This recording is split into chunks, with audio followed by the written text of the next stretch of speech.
Hello, and welcome to another episode of the Breachside Broadcast, home of the finest foxcasting either side of the breach. Today we have a special episode featuring two tales from Malifaux in one. In the second half, we have a delicious and terrifying assortment of Neverborn Vignettes. But first, we have the conclusion of the tale we began in our last episode. The story so far: a certain Dr. Mitchell has been taken hostage by a band of outlaws known as the Barrows Gang and brought to their hideout, an old ghost town in the Badlands. As we pick up the tale, the gang has decided to ride to the town of Ridley to exact a little vengeance. I hope you enjoy the conclusion of Paid in Full.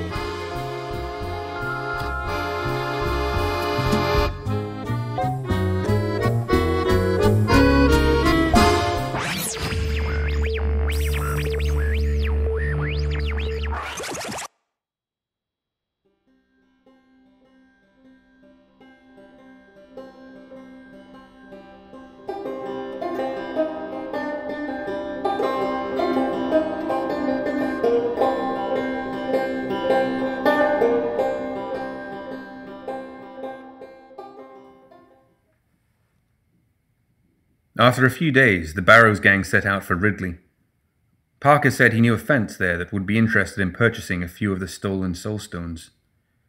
When Mitchell asked, Amelia explained that unloading the entire haul at once would draw too much attention, so most of the soulstones had been tucked away carefully in a hidden corner of the hideout.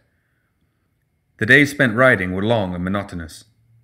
The unchanging terrain still bothered Mitchell, and he couldn't understand how Parker and his gang were able to find their way in it. He asked Amelia about it once, and she simply shrugged. "You get used to it," she said, as if that explained everything. He hadn't pressed her for more. He was feeling less talkative the longer he rode. Maybe this was why Mad Dog didn't seem to speak very much. Maybe the dry, uncaring land in which he lived had simply drained him of any desire to do so. The whole way, Mitchell kept seeing the damned black jackal. He saw it before they bedded down at night, and again when he awoke in the morning. He glimpsed it out of the corner of his eye as they rode through the red, dusty haze. He even thought he saw it smiling once, but that was surely just his imagination. Every time he glimpsed it, he thought about the gun at the bottom of his bag. He could use it on the jackal. Or he could make his escape in the night, and use it on one of the bandits if they caught him. They were ruthless killers. They knew the life they had chosen might end that way. They deserved it. But he just couldn't do it. He couldn't find his own way back to civilization in any case. Maybe later, when he didn't need them. When he worked up the courage. When he had a few drinks in him and didn't feel so scared about all the things that could go wrong.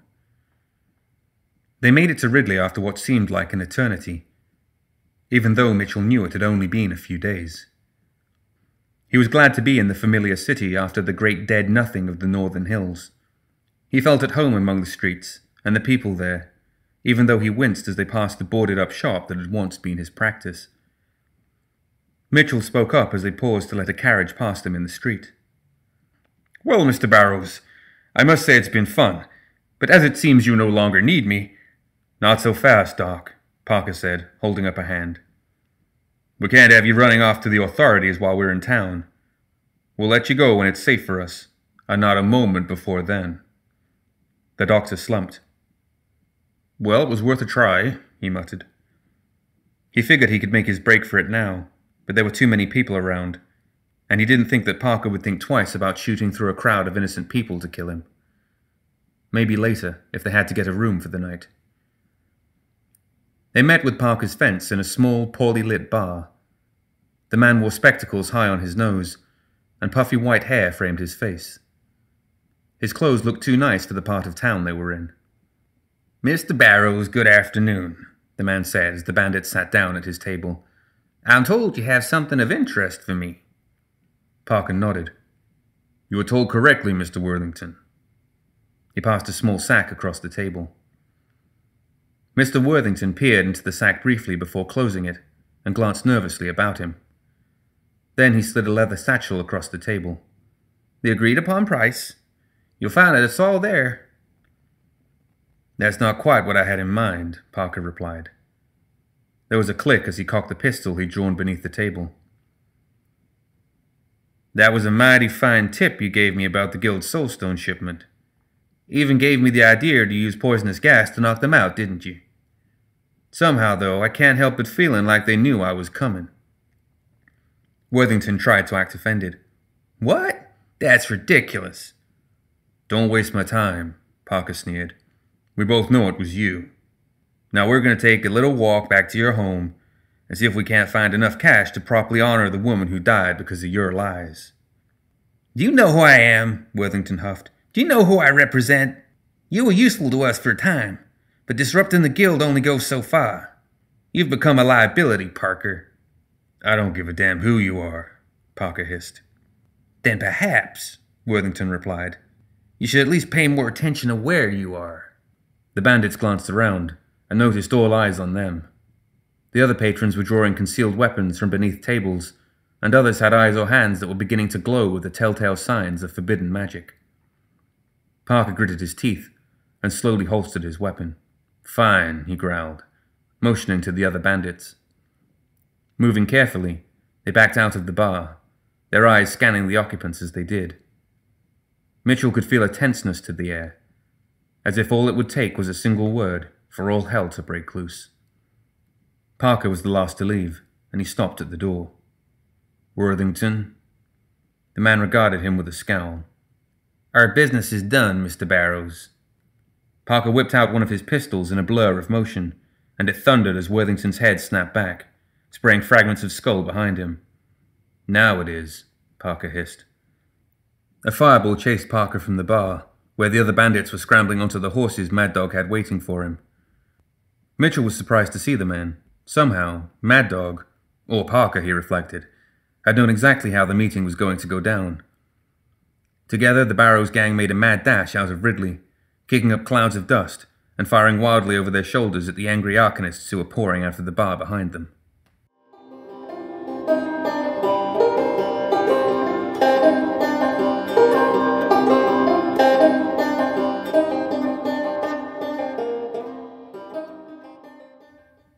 Despite the frantic escape, Parker insisted they needed to get into position for their next job. Mitchell almost fancied he was starting to get used to the dreary trudge through the barren north, but he would never get used to the damn black jackal that kept haunting him along the trail. Every time he saw it, he glanced down at his bag and thought about the pistol hidden there. They bedded down about a half-mile from the train tracks. This section should be secluded enough, Parker said. To Mitchell, it all looked secluded, but the other members of the gang seemed to nod in approval, so he just got ready for another long, cold night outdoors. He awoke just before dawn. Parker was tapping him with his boot. You'll need to be ready to ride, he said. The train is due through here around dawn, and we'll need to move. Mad Dog is already setting the charges. Charges? The doctor blinked the sleep from his eyes. You're going to derail the whole train. What about boarding it first, like the last one?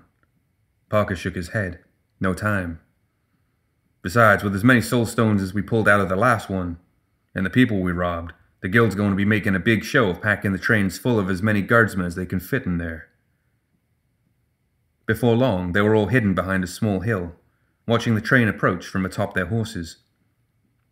Wait, Mitchell said, his brow creasing in thought. That train is heading towards Ridley from the city.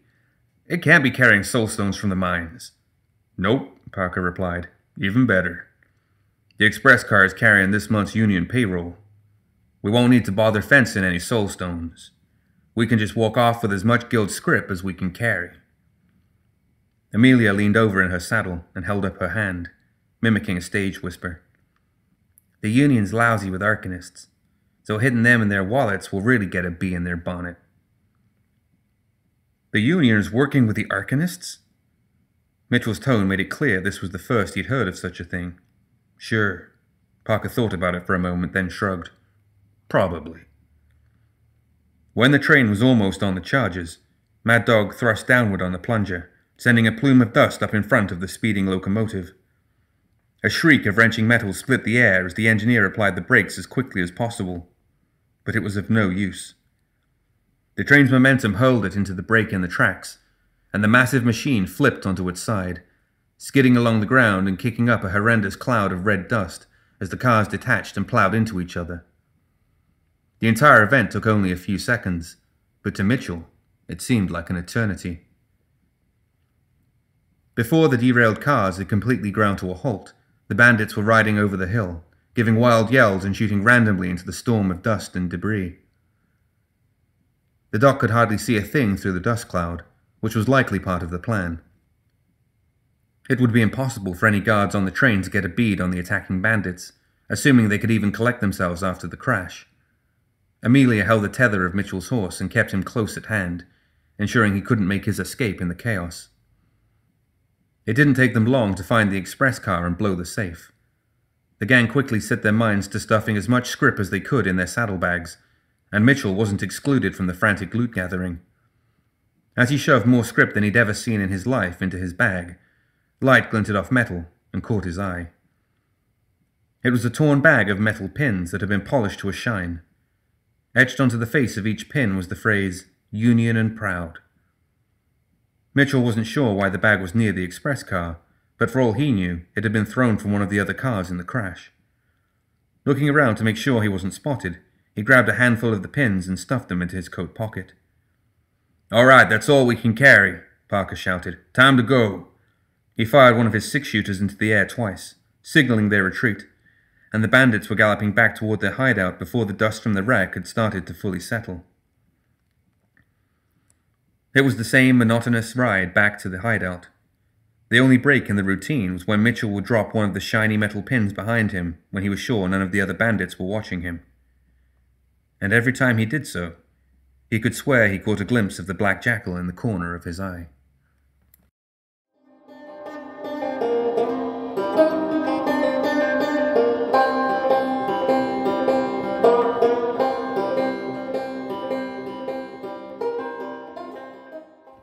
That night, they reveled in their victory again.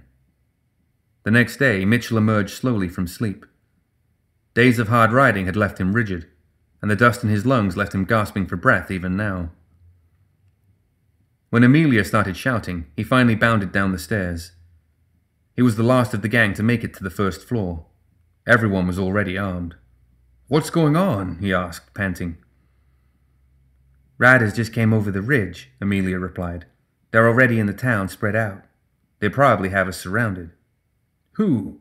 Mitchell asked, his heart in his throat. "Those Arcanist bastards," Parker scowled. Mitchell looked around frantically. He had hoped to be rescued by the guild, not the Arcanists. "So what do we do?" "They're in town, which means they have cover," Parker replied. "They must be mounted, and they've probably got eyes on the horses, so escape is a bad idea. If I were them, I'd just set this building on fire and then pick us off as we ran out." "That sounds bad for us," Mitchell replied. He winced as he began rethinking his decision to leave a trail back to the hideout. How would the Arcanists know that he wasn't one of the bandits? "Well, I said that's what I would do. Fortunately, I'm in here and not out there." Parker jerked his thumb at the carefully counted scrip laid out on the bar. "They probably want their scrip back, and that tends to burn. They have to come in, which means that we need to be ready for them. I want 3 rifles on the upper levels. Everyone else down here. Stay away from the windows unless you're shooting. Mad Dog, cover the door." The big man with the shotgun nodded. "Doc," Parker said, "go hide somewhere. When everything is done, patch up anyone who survives. You're useless in a shootout, and I'm sure as hell not giving you a gun." Mitchell let out a huge sigh of relief through trembling lips. "I'll be behind the bar." When the attack began, Parker stood up from behind his overturned table and fired one of his six-shooters out of the window. He just held down the trigger and played his hand across the hammer, emptying the entire chamber in a heartbeat. He didn't bother reloading the gun. He just dropped it and drew his second one, repeating the process. the revolver spitting out bullets at a pace that should have been reserved for a Gatling gun as far as Mitchell knew. Amelia was ducking low, reloading the pistols as Parker dropped them and then handing them back up. The glass of the saloon's window shattered to nothing, the wooden walls exploding around Parker as one of the unseen arcanists lobbed some sort of exploding rock at the building, sending sharpened splinters flying in every direction. Parker just grimaced and kept shooting, the barrels of his gun smoking as he sent volley after lethal volley out into the street. Amelia couldn't keep up with him, though, and eventually he crouched down again, muttering a curse as he slammed bullets into the chambers of his gun. Used to be, you put 6 bullets in a man, that's the end of it. He shook his head. I really hate this damn place. A man burst through the door, raising hands that glowed with a pale blue light. He had been shot multiple times in the abdomen, and he let out a feral howl as he barged into the room. Mad Dog put him down with a blast from his shotgun, right in the head. Thanks, Parker called back to him. Mad Dog nodded and turned back to firing out of his window. 2 men in long coats ran in next, their pistols firing blindly as they came around the corner. Amelia gunned one down, but she was hit in the shoulder by one of their shots, and she spun before hitting the floor. Parker put 2 bullets in each of their skulls. The entire time, the rifles from upstairs kept thundering. Suddenly, a storm of blue energy hit the wall of the saloon like a freight train.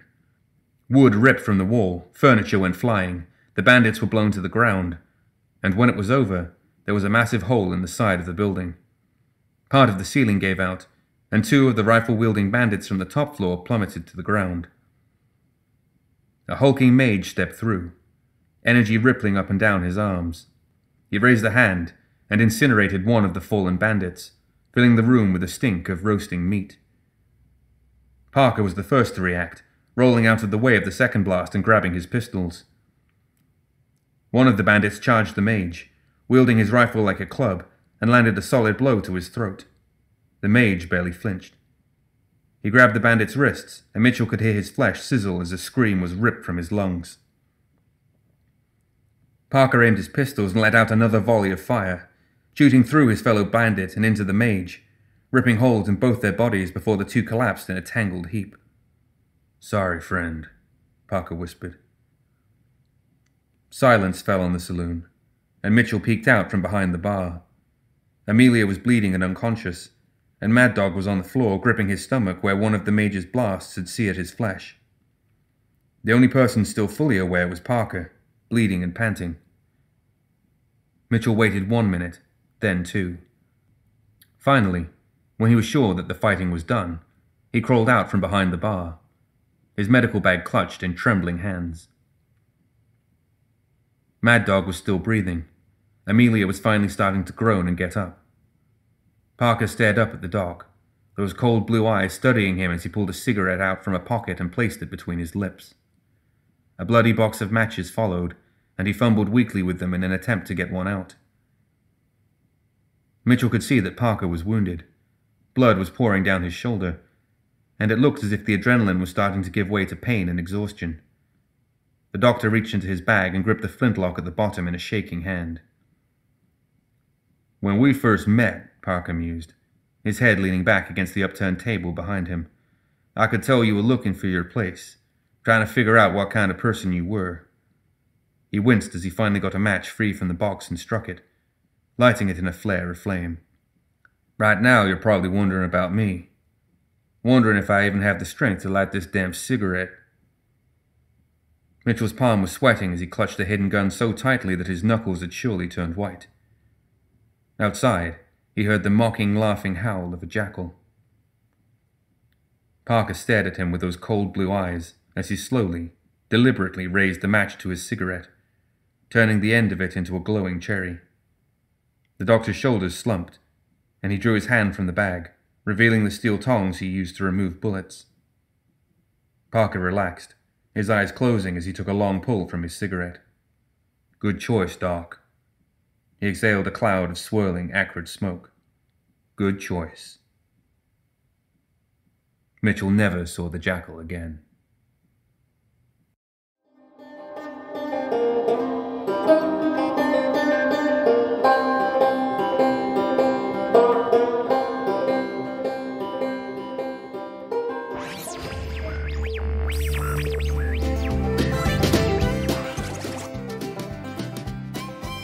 This time on the Breachside Broadcast, we have a repeat sponsor. Today's episode is brought to you once again by Vignettes. They're smaller and cuter than full-sized Vigs, but they pack just as much punch. Pick up a 6-pack today.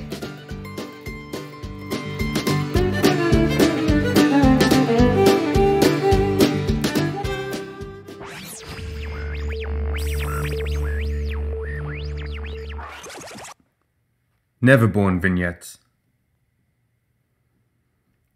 The return of the Autumn Queen cast the Neverborn into chaos.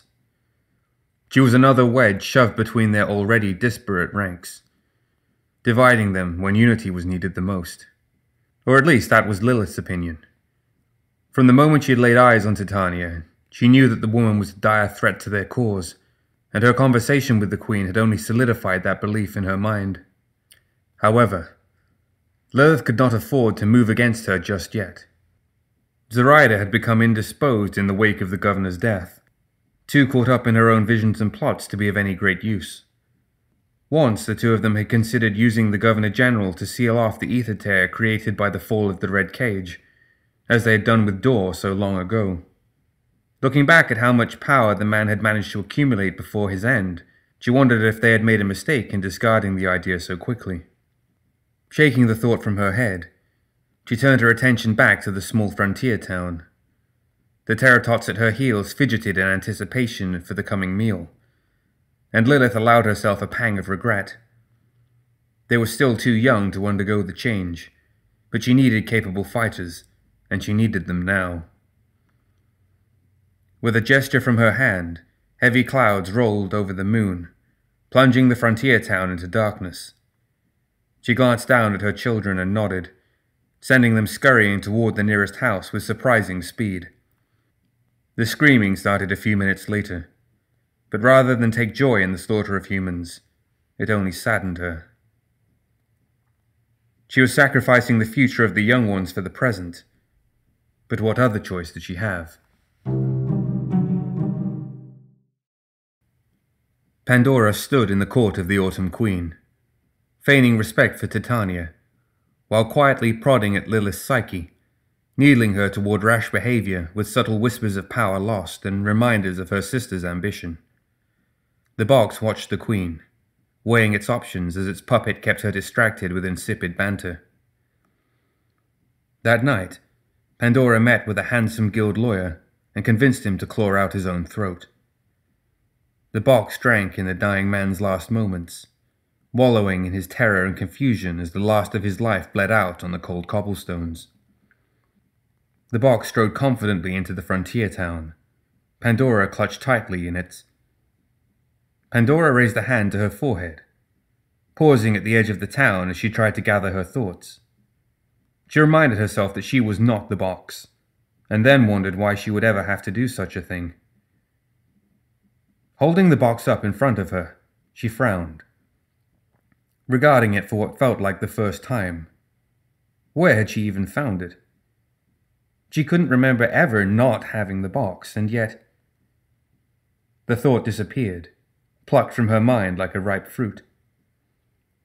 She regarded the box in her hands for a moment, then looked around in confusion, trying to remember what she was doing. Faded wooden buildings, people looking at her strangely from behind windows.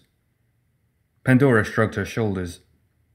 It must not have been too important, she thought, as she opened the box, releasing countless screaming, gibbering horrors out into the world and dooming the frontier town to madness.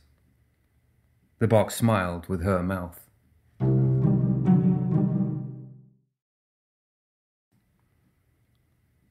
Zoraida had planned to shield herself from the ramifications of the Governor-General's failed attempts at ascension. But rather than merely consume him, the ritual flooded his body with an unexpected surge of etherical energy, and when he was gone, that energy snapped outward like uncontrolled lightning. The effigies that Zoraida had created years earlier, tied as they were to the pattern of fate, served as grounding points for this energy, harnessing and containing it, and in that moment, fate slipped from Zoraida's grasp. It took her weeks to find the frayed threads of fate and bring them back under her control, but by then the damage had been done. The governor had manifested on Earth as the Burning Man. The barrier between the two worlds had begun to collapse, and Nythera had opened, releasing an ancient threat back into the world. Unfortunately, there was just too much to be done, and Zoraida could sense that her time was beginning to run short. She had to prioritize, and that meant leaving Titania to Lilith and the Burning Man to the people of Earth, where her ability to influence anything was much reduced. The barrier between the worlds, however, that was something she had some control over. She had once before used Jack Door as a mystical wedge to seal away the ether, and now it was time for a similar ritual. That would require her to find the right person and trick them into accepting the bargain, but Zoraida had plenty of tools at her disposal, so there was little doubt that she would find another suitable wedge. The only question was whether she would find one in time.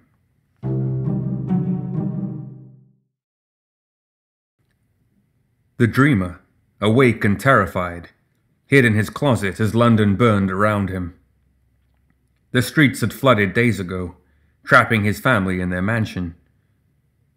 His father waited outside with a fire poker to search for a member of the police or military, anyone who could help them, and never came back. His mother attempted to comfort him when they heard the voices outside, claiming that everything was all right, but the dreamer knew better. It wasn't the first time he'd heard someone being eaten by a monster. A patrol of English policemen eventually came to their house in a motorboat, rescuing the dreamer and his mother and evacuating them from the doomed city. As the dreamer looked back on the flooded, flaming ruins of his home and the man-shaped star that burned overhead like a midnight sun, he realized that he had been squandering his power.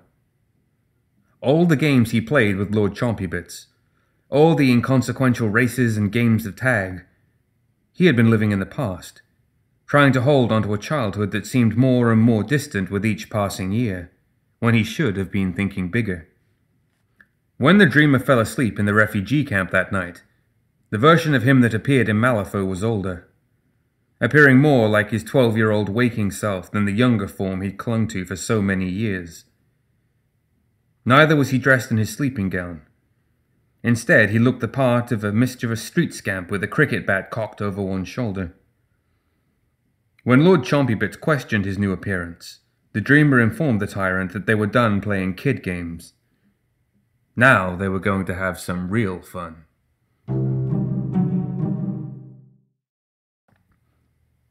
Collodi put the final touches on its latest creation, and carefully placed it on the shelf inside its wagon, next to its other creations. The puppet carefully smoothed out its stitched costume as it stirred to life.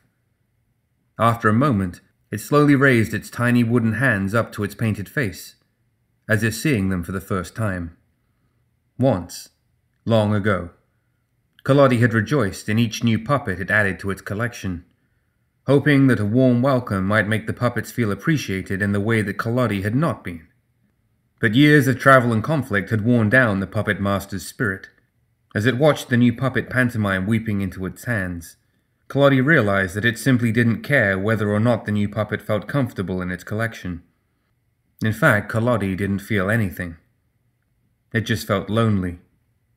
Lonely and empty. It thought back to its own creation, 100 years prior, and wondered whether its own creator had felt the same. As Collodi considered this, it realized that it knew very little about its creation. It had been created to entertain children, yes, but why? Collodi was a sophisticated construct, far more advanced than the countless animated dolls and marionettes that it had created over the course of the past decade. But why? Why create an advanced construct such as Collodi only to give it the enjoyable but ultimately trivial task of entertaining children? The questions refused to leave Collodi's mind, and soon they were all it could think about.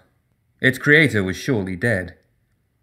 But there had to be a workshop or a journal somewhere that could shed some light on these questions. At the very least, Collodi might be able to find some of its creator's notes, which would help it with its own craftsmanship.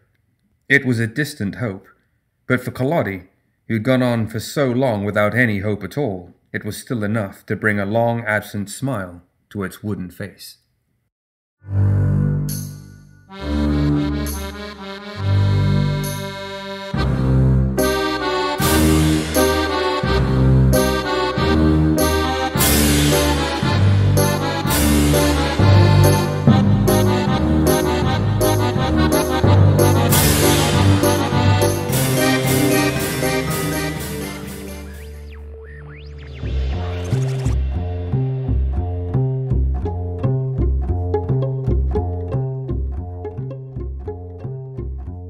That's it for another episode of the Breachside Broadcast. Join us next time for more Tales of Malifaux.